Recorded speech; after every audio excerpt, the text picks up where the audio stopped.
हमारे जो भी संबंधी हैं, जो भी रिश्तेदार हैं, जो भी हमारे परिवार के लोग हैं, कई बार कड़वे भी होते हैं, कई बार मीठे भी होते हैं। एक परिवार में मेरा बहुत आना जाना, उस शहर में जब भी कथा होती है तो उन्हीं के यहाँ रुकता हूँ। काफी बड़े लोग हैं, बहुत ही भक्त। अब वो जो भाई साहब हैं, उनकी श्रीमती जी थोड़ी तेज स्वभाव की, तो कई बार मैनेजरों के सामने, नौकरों के सामने, हम लोगों के सामने भी भाई साहब की भद्रा उतार देते हैं। अच्छा, ऐसा देखिए, कोई भी दुनिया में नहीं होगा जिसको विष ना पीना पड़ता हो। विष का मतलब खाली सल्फास की गोली खाना थोड़ी है। जो भी आपके मन को अच्छा नहीं लगता उसको विष कहते हैं, जो मन के लिए विषम है। मान लीजिए आपका सबके सामने कोई इंसल्ट कर दे तो विष ही तो हुआ। आप किसी की भलाई करे और कोई आपकी बुराई करे तो क्या हुआ? विष हुआ। विषों के बहुत सारे प्रकार है। आप लाभ के लिए कोई काम किए और आपको हानि हो गई तो विष हो गया। आप बीमार हो गए तो विष हो गया। आपका बेटा फेल हो गया, उसने तैयारी की, आपको विष हो गया। विष तो बहुत सारे हैं। तो उनकी पत्नी थोड़े तेज स्वभाव की थी। एक दिन रात को 11 बजे वो मुझे जगाए, जब सब सो गए, अकेले एकांत में। बोले महाराज जी, आपसे एक बहुत विशेष बात करनी है। मैंने कहा बताइए। बोले आप मेरी हालत देख रहे हैं? मैंने कहा देख रहा हूँ। बोले जब मैं इतने पुण्य करता हूँ, इतना धर्म करता हूँ, फिर मेरी ऐसी हालत क्यों है? ये सबके सामने मेरी भद्रा उतार देते। तो मैंने उनसे भाई साहब से कहा, मैंने कहा आप दुनिया में सबसे भाग्यशाली हो भाई साहब। बोले कैसे? मैंने कहा आप ये बताओ, बाहर कभी आपका कोई अपमान हुआ? मैं जानता हूँ कि पूरा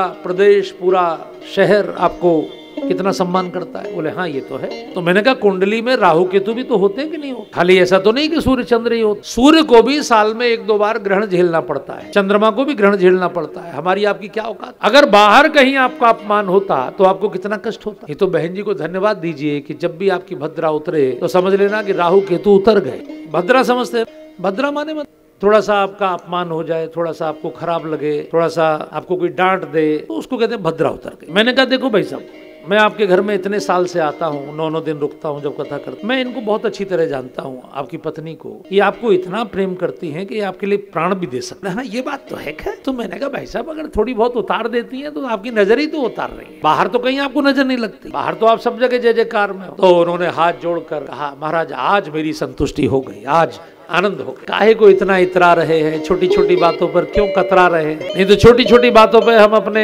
माता पिता से, भाइयों से, पत्नी से, पति से कई बार कतराने लगते हैं। ये ध्यान रखिए आप कि जो भी हमको संबंध मिले हैं, चाहे हमारे भाई हैं, चाहे पत्नी है, चाहे पति है, बहुत जन्मों के हमारे कर्मों के फल स्वरूप ही मिलते हैं। और किस संबंध को कितने दिन निभाना है बताइए? अरे 40-50 साल निभाना है। आप इससे ज्यादा तो कोई संबंध आपका कहाँ चलता है। 70-80 साल की तो जिंदगी है मुश्किल से। अब 40-50 साल जैसा मिला है वैसा प्रणाम करके निभा दीजिए। कड़वा है तो भी, मीठा है तो भी, है ना? तराइए मत। हमारी औकात क्या है? हमारे एक बहुत अच्छे शायर हैं फराज साहब, उन्होंने कहा कि 4 दिन की जिंदगी में किससे कतरा के चलूं? 4 दिन की जिंदगी है, किस किस से कतरा के चलूं? खाक हूँ, खाक हूँ मैं, खाक पे क्या खाक इतरा के चलूं? खाक ही तो हूँ। इसलिए भगवान शिव भस्म मलते हैं, खाक ही तो है। ये शरीर भी एक दिन भस्म बन जाना है। इसलिए जो मिला है उसको मुस्कुराते हुए निभा दीजिए। अगर आप अच्छा निभा देंगे तो मैं गारंटी देता हूं परमात्मा आपके व्यवहार को देखकर अगले जन्म में और श्रेष्ठ रूप से प्रदान करेंगे।